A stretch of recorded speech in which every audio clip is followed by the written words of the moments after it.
आज हम जिस प्रश्न का बात करने वाले हैं वो प्रश्न है किरचॉफ का द्वितीय नियम या किरचॉफ का वोल्टता नियम या लूप नियम या मेश नियम। तो सब नियम एक ही है। किरचॉफ का द्वितीय नियम को हम तीन नाम से जानते हैं, पहला वोल्टता का नियम और लूप नियम और इंग्लिश में हम जानेंगे मेश लॉ। तो सभी यहाँ पर बात किया जा रहा है कि बंद परिपथ, हम ये बंद पास के लिए यहाँ पर काम करेंगे। किरचॉफ का दूसरा नियम जो है बंद पास में ही लागू होता है। तो जैसे कि मेरे पास यहाँ पर लैंग्वेज में लिखे हैं कि बंद परिपथ या लूप में प्रतिरोधों के सिरों पर उत्पन्न विभवांतर का बीजगणित योग उस परिपथ में स्थित सेलों के विद्युत वाहक बलों के बीजगणित योग के बराबर होता है। तो जैसे हम यहाँ पे घेर के लिखे हैं कि सिग्मा ई बराबर सिग्मा आई आर। तो यहाँ पर जो है एक साइड में विद्युत वाहक बल को कॉन्डिनेशन यानी एडिशन कर रहा है और दूसरे साइड में धारा यानी धारा और प्रतिरोध को कॉम्बिनेशन करना यानी जोड़ने का काम कर रहा है। और देखिए इस नियम को किरचॉफ का द्वितीय या वोल्ट नियम कहते हैं, किरचॉफ वोल्टेज लॉ, यानी शॉर्ट में इसको हम केवीएल भी कहेंगे। अब देखिए इस नियम में कार्य कैसे कर रहा है, किस पर आधारित है ये कार्य। तो यह नियम ऊर्जा के संरक्षण पे कार्य करता है। तो यहां से ऑब्जेक्टिव आपको ये सॉल्व हो रहा है कि वोल्टता का नियम किस पर कार्य कर रहा है, तो ऊर्जा के संरक्षण पर कार्य करता है। और किरचॉफ का प्रथम नियम जो आवेश के संरक्षण पर काम करता है, द्वितीय नियम ऊर्जा के संरक्षण पर आधारित यानी ऊर्जा के संरक्षण पर कार्य करती है। तो जैसे कि मेरे पास देखिए यहाँ पर एक साइड जो है सिग्मा ई और एक साइड है सिग्मा आई आर। तो एक साइड जो है आई आर को कॉम्बिनेशन करेगा, जोड़ने का काम करेगा, और एक साइड जो है विद्युत वाहक बल को जोड़ने का काम करेंगे। तो इतना बात आप कॉपी में पहले नोट कर लीजिए, तभी आपको कुछ ना कुछ समझ में आएगा। तो देखिए इसका शॉर्ट नाम केवीएल है, केवीएल भी कहा जाता है। और ये जो है इस नियम को हम ऊर्जा के संरक्षण पर आधारित है। तो बस इतना बात लिखने के बाद देखिए, लिखने से तो कुछ नहीं होता है, जब तक आप फिगर के माध्यम से नहीं समझिएगा तभी आपको कुछ समझ में आने वाला नहीं है। तो बस देखिए इसका नाम कितना है, किरचॉफ का द्वितीय नियम भी बोल सकते हैं, लूप नियम या बंद पास के नियम भी बोल सकते हैं।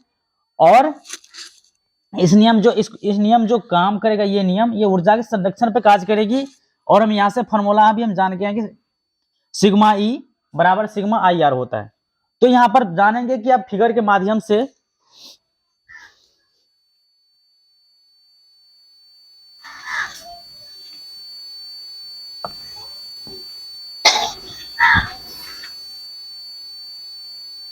सबसे पहले देखिए कि होता है कि जब तक आप लोग फिगर से नहीं देखिएगा तब तक आपको समझ में नहीं आने वाला है। तो सबसे पहले हम फिगर यानी डायग्राम के साथ दिखाएंगे आपको। देखिए यहाँ से एक हम सेल ले रहे हैं, यहाँ पर एक सेल ले रहे हैं, यहाँ पर माइनस का ये होगा, ये प्लस का होगा। अब इस सेल में हम क्या कर रहे हैं, यहाँ पर भी एक सेल ले रहे हैं, नीचे में भी एक सेल ले रहे हैं, ये प्लस से माइनस की ओर। और यहाँ पर जो है आई धारा है, I2 धारा है, यहाँ पर I1 धारा है। अब यहाँ से एक प्रतिरोध हम लगा देते हैं, यहाँ से जैसे प्रतिरोध लगाए हैं तो यहाँ पर भी एक हम प्रतिरोध लगा देते हैं।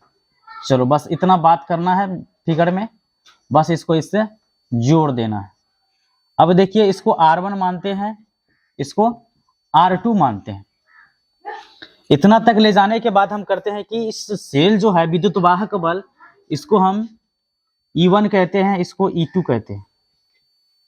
बस अब देखिए इसको नाम भी दे देते हैं A, B, C और D।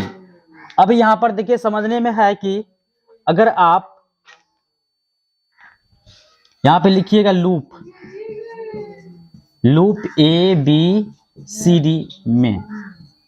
अब देखिए इसका फॉर्मूला जो आपको बनेगा, देखिए हर एक टीचर का हर एक रूल होता है कि आप वो किसी अलग नियम से बताता है, सबका अपना अपना रूल होता है। तो यहाँ पर जैसे हम चलेंगे तो वाम हस्त के नियम से चलेंगे, इस साइड से चलेंगे तो इस साइड ये इस साइड आ जाएगा। अब देखिए हम जानते हैं कि फॉर्मूला सिग्मा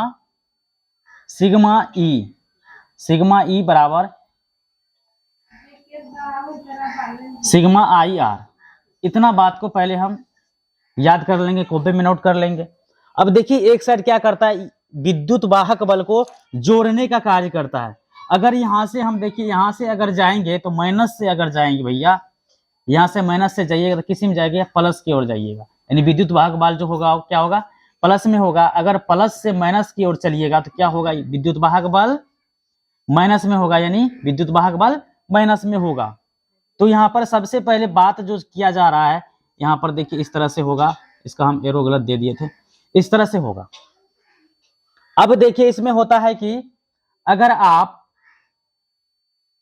धारा का बात किया जा रहा है तो धारा का दिशा अगर विपरीत लेंगे तो वी आर जो होगा 3, एक पॉइंट यहाँ, एक पॉइंट तो यहाँ और तीसरा पॉइंट यहाँ। अगर हम धारा के दिशा में चलेंगे तो अगर विपरीत चलते हैं तो क्या हो जाएगा, आई आर माइनस में हो जाएगा। बस इतना तो बात को याद रखना है इस नियम में, बाद बाकी सॉल्व आपको 100% होगा। तो जैसे कि देखिए आप इधर से देख ले, वाम हस्त क्लॉकवाइज, एंटी क्लॉकवाइज। तो आप लोग काफी घड़ी देखे होंगे कि घड़ी में इसी नियम का रूल से फॉलो होता है कि वाम हस्त नियम यानी क्लॉकवाइज, इस तरह से हम घूम रहे हैं, इस पर घूम रहे हैं। देखिए यहां से हम घूमेंगे, फिर ऐसे करके घूमेंगे। तो यहां से जैसे घूमेंगे कि तो जान पहले क्या है, सिग्मा आई। तो यहां पर जैसे लेंगे तो क्या होगा, पहला E1 होगा, E1 हो गया। अब यहां से जो होगा आपको वो E2 होगा। ये तो हो गया सिग्मा का कॉम्बिनेशन। अब देखिए बराबर में क्या है, सिग्मा, फिर सिग्मा है, सिग्मा। अब देखिए यहां पर क्या हो जाएगा कि हम पहले से जानते हैं, 10वीं क्लास से जानते हैं कि V बराबर आई आर होता है। इस बात को हम जानते हैं पहले से। तो इस बात को हम जानेंगे तो इधर से देखिए, अगर आप प्रतिरोध से इधर आए हैं फिर घूम रहे हैं इसी साइड में, अब सिर्फ प्रतिरोध और धारा को लेंगे। तो यहां से हम वाहक सेल को ले लिए, विद्युत वाहक सेल को ले लिए हैं। तो अब जो इधर से हम जाएंगे तो R1 और I1 को लेते चलेंगे। तो R1 और I1 क्या हो जाएगा, I1 और R1 हो जाएगा। अब ये क्या करेगा कि अब देखिए, अब जो आप आइएगा, धारा तो विपरीत है भैया, यहाँ पर धारा क्या है, इधर भी ये धारा निकल रहा है, इधर से भी धारा टकरा है, तो धारा तो मेरा विपरीत है। तो यहाँ पर तीसरा नंबर में क्या है, अगर धारा विपरीत होगा तो क्या होगा, वह माइनस में होगा। तो माइनस में हम क्या करेंगे, इसको माइनस में जब हम लिखेंगे, यहाँ पर I2 है यहाँ पर, तो उसको अगर माइनस में देकर लिखेंगे तो क्या हो जाएगा, माइनस का I2 और R2। आपको देखिए यही जो है, ये नियम को ज्यादा टीचर जो अगर प्रूफ करके दिखाता है, बस इसी नियम में आपको उलझन रहता है। तो इस नियम को आज आप काफी आसानी से देख लिए, और बंद पास का लूप जो है इसी नियम पर फॉलो करती है। अब देखिए अगर हम यहां से एक और बढ़ा देते हैं, यहां से एक और बढ़ा देते हैं, तो क्या होता है, क्या कि आपको काफी समझ, इसको यहां से बढ़ा दीजिए,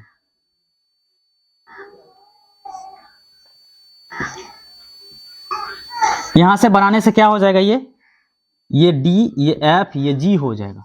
अब बस क्या होगा कि बस यही नियम का ये फॉलो करेगा। बस इधर से देखिए, इधर से भी करंट इधर निकलेगा, पास करेगा। तो पास करने के बाद क्या हो जाता है आपको कि ये इसी नियम पर आधारित होगा। इसमें सिर्फ एक और बढ़ा देना है, प्रतिरोध लगा देना R3 बस। तो आप इस नियम को, किरचॉफ का दूसरा नियम जान गए हैं। इससे पहले भी वीडियो में बताए हैं कि किरचॉफ का दूसरा नियम, और आज हम फिर से लेके आए हैं।